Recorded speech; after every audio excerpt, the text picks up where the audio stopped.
Tenemos el capítulo 8, Organización Interna, del libro de Teología Pastoral. Este libro que pueden adquirir en internet por Amazon, te lo envían a cualquier parte de tu domicilio. Con un solo clic, adquiérelo ya por internet. Dice Cantares 8:12. Mi viña que es mía está delante de mí, las 1000 serán tuyas, oh Salomón, y 200 para los que guardan su fruto. Básicamente, el término cobertura no aparece en la Biblia. Ha sido adoptado para describir la relación que debe existir entre un pastor y otro pastor que lo aconseje.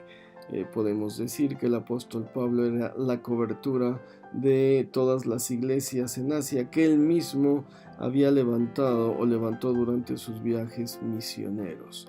Números 18:26 dice que cuando los levitas tomen de los hijos de Israel los diezmos, presentarán como ofrenda mecida los diezmos de los diezmos. Esto quiere decir que los pastores necesitan apartar sus diezmos y darlos a otro ministerio que nosotros nombramos cobertura. He conocido pastores que no diezman. La pregunta que me hago siempre es la misma: ¿cómo pueden predicar lo que no practican? ¿Cómo pueden hablar de las bendiciones del diezmo si ellos mismos no diezman? Es una hipocresía. El líder debe sermonear con el ejemplo. Conocí a estos pastores que se diezmaban a sí mismos. Dije yo, a ver, ¿cómo? Sí, tomo mi diezmo y lo echo en el alfolí de mi iglesia. Dije yo, ¿cómo no? Terrible el desorden que hay en la iglesia. Una cobertura no tiene que ser un pastor con más títulos académicos, ni tampoco tiene que ser mayor en estatura espiritual. Simplemente una persona que se dedique a liderar una congregación para que entienda los problemas y las situaciones del otro pastor, y a quien se le tenga suficiente confianza como para contarle al menos la mayoría de las situaciones de conflicto. Muchos pastores dicen: yo no tengo cobertura, pues porque no hay nadie que me llegue, ¿no? Yo diría: pues tengo una licenciatura, 2 maestrías, un doctorado, hablo hebreo, griego, inglés, necesito una cobertura que sepa 5 idiomas, que tenga un postdoctorado. He escrito 18 libros, que haya escrito 20 libros para que me entienda como escritor. Pues no, en términos espirituales, cualquier persona que me pueda dar un buen consejo, de preferencia pastor, puede fungir como cobertura. Y es muy importante en términos espirituales. Hemos sabido de casos muy exitosos que fracasaron rotundamente por la carencia de una cobertura.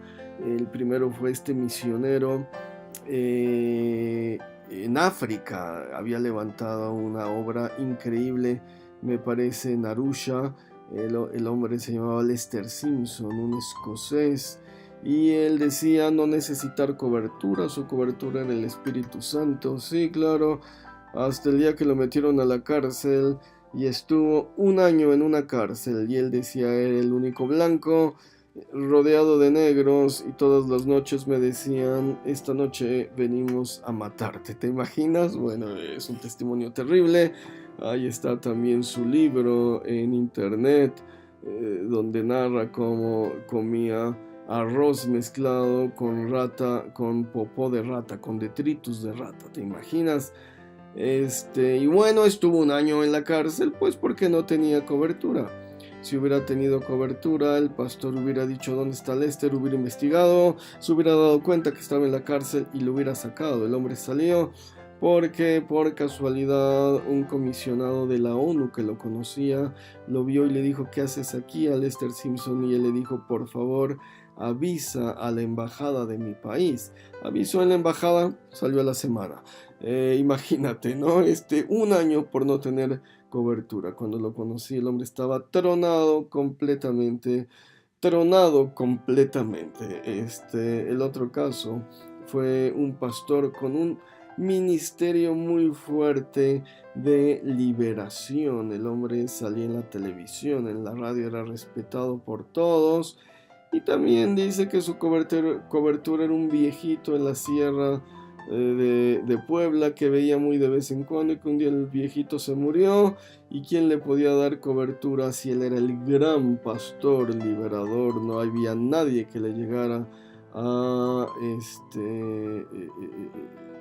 su estatura espiritual. Y bueno, fue muy triste. El hombre cayó bastante mal, se divorció, se casó con una panderista, bueno, se volvió a divorciar, se desvió de sus apreciaciones acerca del evangelio, empezó a mezclar la ufología y bueno, un montón de cosas raras. De haber tenido cobertura, definitivamente se le hubiera dicho no te desvíes a doctrinas ajenas. Elegir cobertura también es de cuidado. Debe ser una persona que no interfiera en los asuntos internos de la congregación, imponiendo o excediendo sus funciones.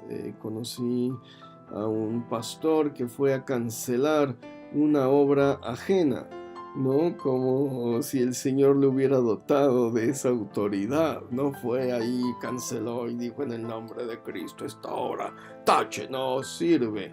No, digo, denunciar el pecado, denunciar la acción hubiera sido más que suficiente.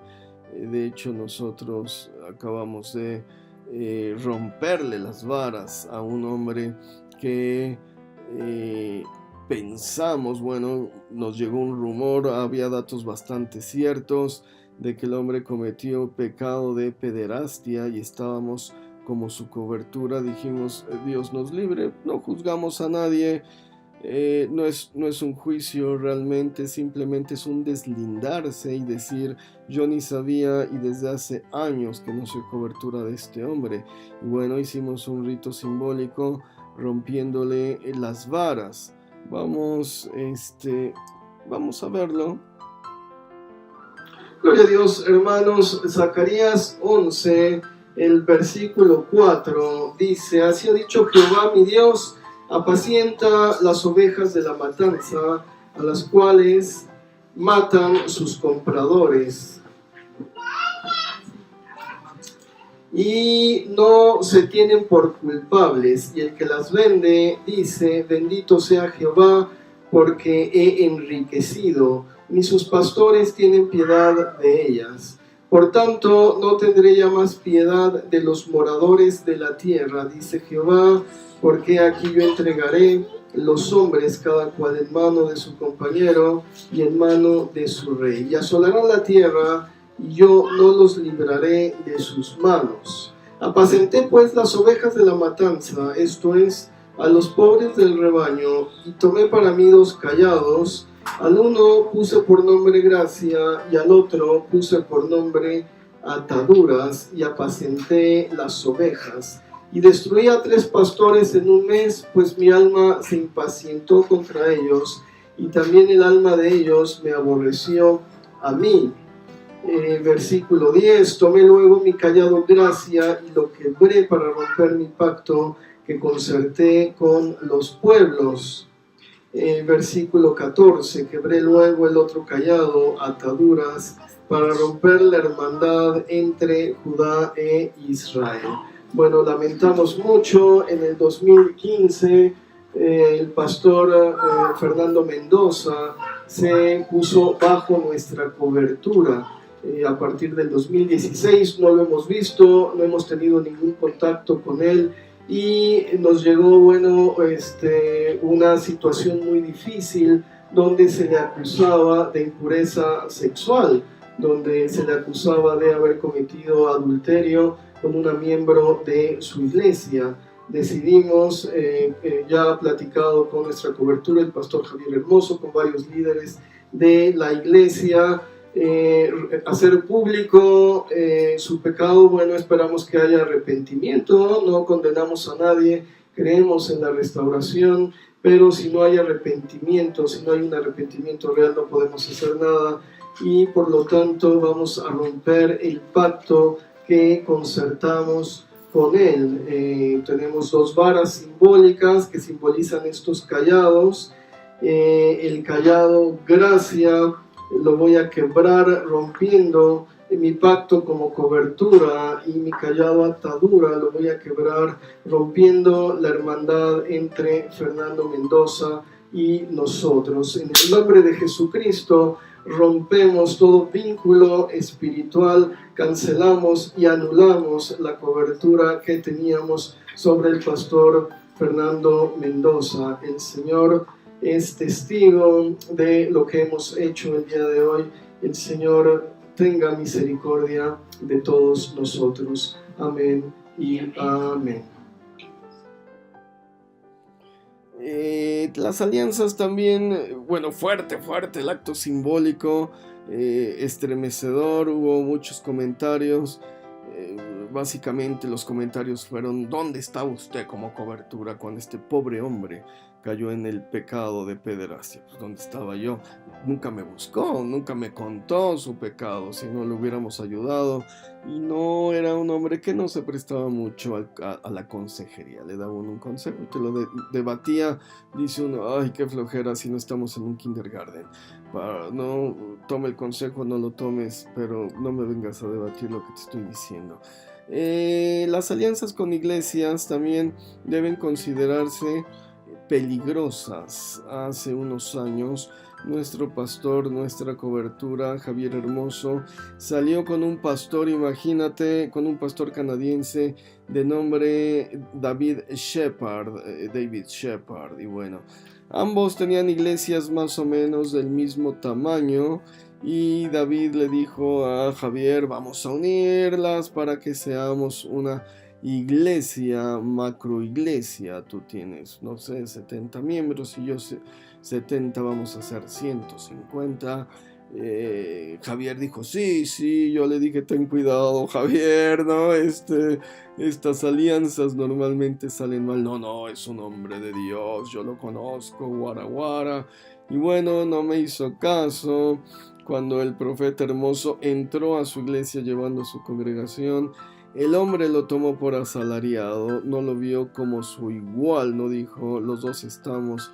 No, dijo así, hizo como que no hizo caso, como que no supo, se hizo el loco, así como que así, aquí está mi asalariado.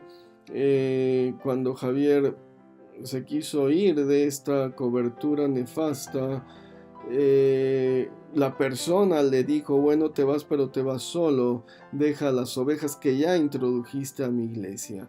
¿Cuánta deshonestidad puede haber en el corazón de un pastor? Los ejemplos se van al infinito y más allá. Es terrible lo que sucede en el cristianismo del siglo XXI.